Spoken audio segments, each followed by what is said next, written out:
receives.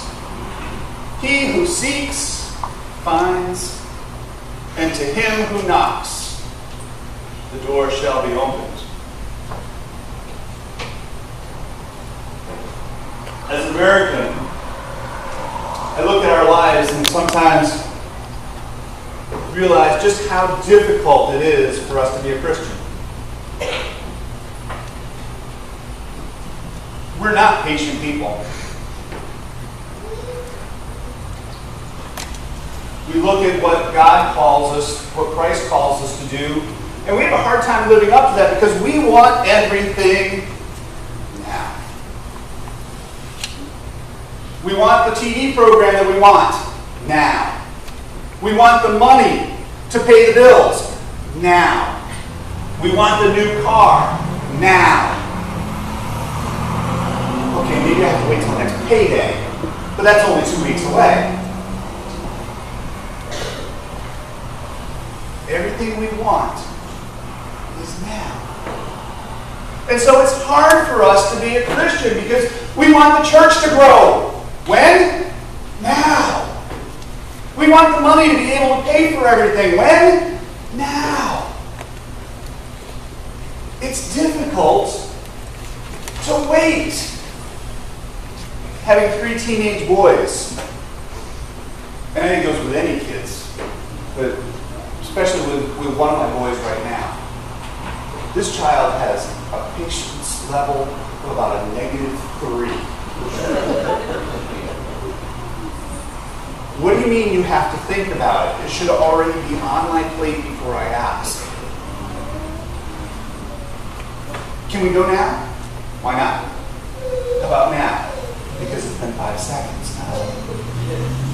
And so, and maybe I'm to blame, I'm sure there's a part of that, is that we haven't taught patience the way that we should. We have, in our story, a man who can't wait till morning. He needs bread, and he needs it when? Now. He's got kids to feed. And it doesn't matter that it's 2 a.m. in the morning and he's knocking on the guy's door. The kids are in bed, he's in bed. It doesn't matter.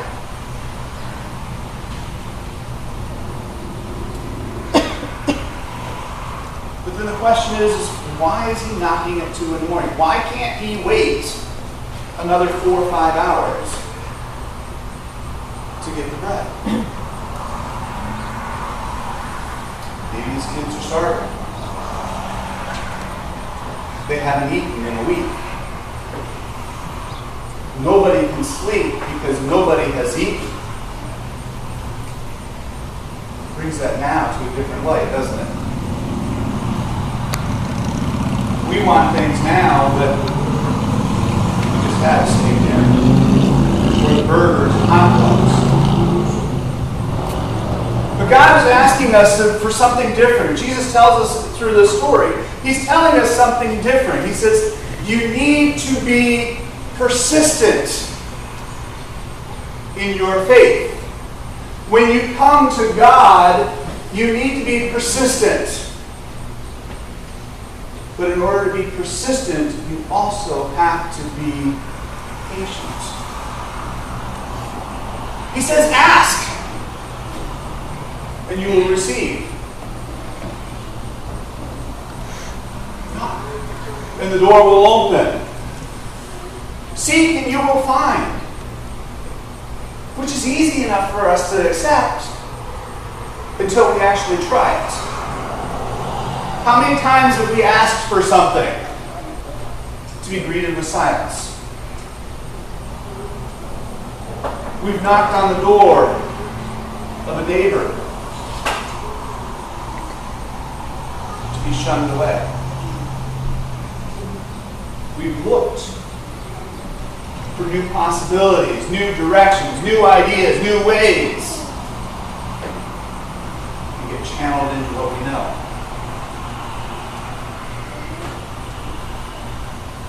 Well, we tried that. Have you heard that? We tried that. We did that once. And it didn't work.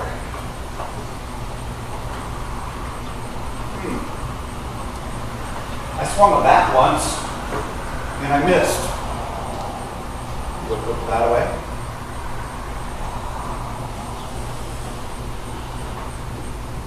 We try things once. And if we don't get the results we want, because we want it now, we put it away and we try something new, rather than trying over and over and over. The man knocked on the door, and knocked and knocked and knocked and knocked, and it was a pain in the tuchus until he got the response that he needed.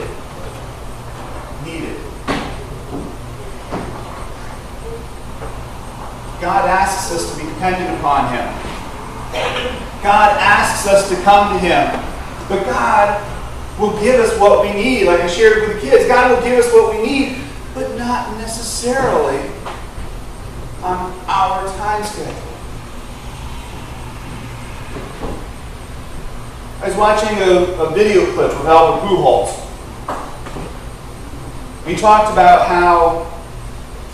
a little bit about his childhood, how his parents were divorced when he was real young, ended up living with his grandmother and his dad. And he liked playing baseball as a little kid, but he just kind of, in the Dominican Republic, he just kind of played at it. Until he was about 13. Then he got serious, realized he had a talent, and really developed that. He knew of God, and God knew of him. But he kind of took the viewpoint that many of us took. Well, God loves me, so therefore all is good.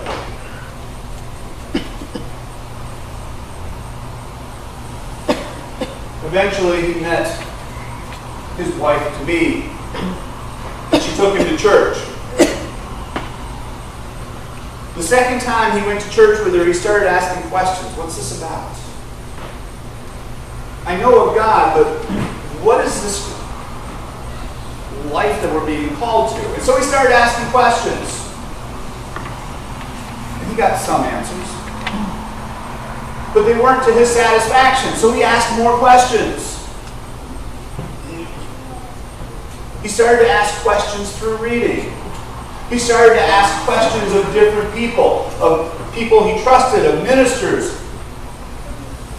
And eventually, he got to a point where baseball was no longer the important thing. And he says, I do not want to be remembered as a great baseball player. I want to be remembered for how much I loved and served my God. Had he given up the first time he asked? He is today.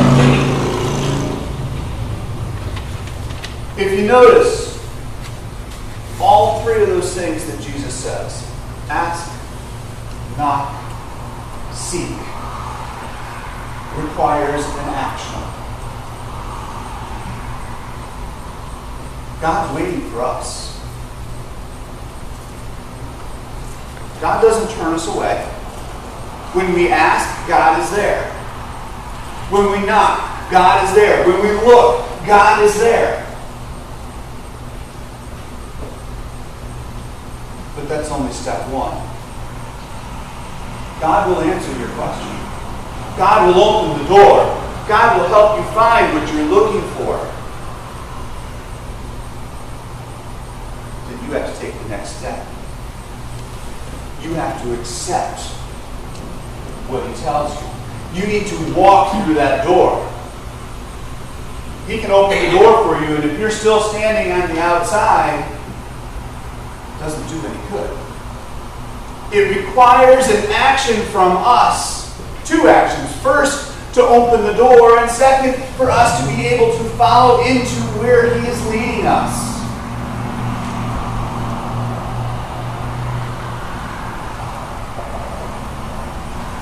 Too often, people are willing to ask, knock, or seek, and get an answer, and that's where they stop. God, I need you in my life. Okay, I'm here. And that's where they stop. They don't seek what it means to have God in your life. They don't ask the questions of what am I supposed to do now that you're in my life. I ask the question, I'm good to go. I don't need to change my life because I already asked God into my heart.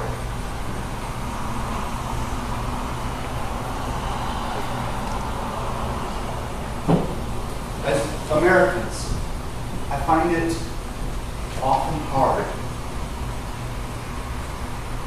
because the culture that we live in, and I have to say even a little bit here on the East Coast, being from the Midwest, I find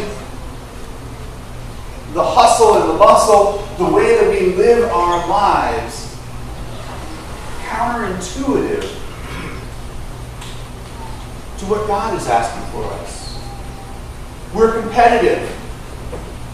We like a challenge. We like to be on top. Or as high school teams, we're number one. The reality is, as a Christian, you can never be on top. As a Christian, you can never be number one. Because if we truly are, the best we can be is number two. Because God, Christ, is number one in our lives, and that's the goal that we strive for, is to live for God. Not with God, not in God, but for God. That requires us to think a little bit differently than what our culture calls for.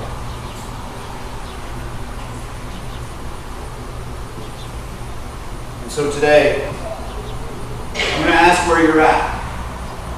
Don't give me an answer. But where are you? Have you been asking for God to be in your life? Have you knocked on the door, waiting for Him to open it? Have you been looking for that missing piece in our lives? That peace. Not object peace, but tranquility that God was able to give us. Have you been looking for it and you've asked God, but you haven't yet found it? Maybe it's time for the follow-up. Maybe it's time to walk through that door. Maybe it's time to open our ears for what God is calling us to do. For when we do so, the benefits, the enrichment of our life grows so much more.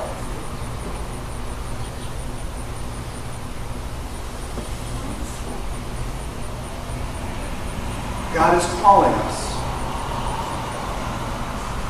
He is standing right there, sitting right next to you, waiting for you to ask. But once you ask, He's then waiting for you to accept. The benefits of our actions far outweigh the idleness of just waiting. To God be glory, now and forever.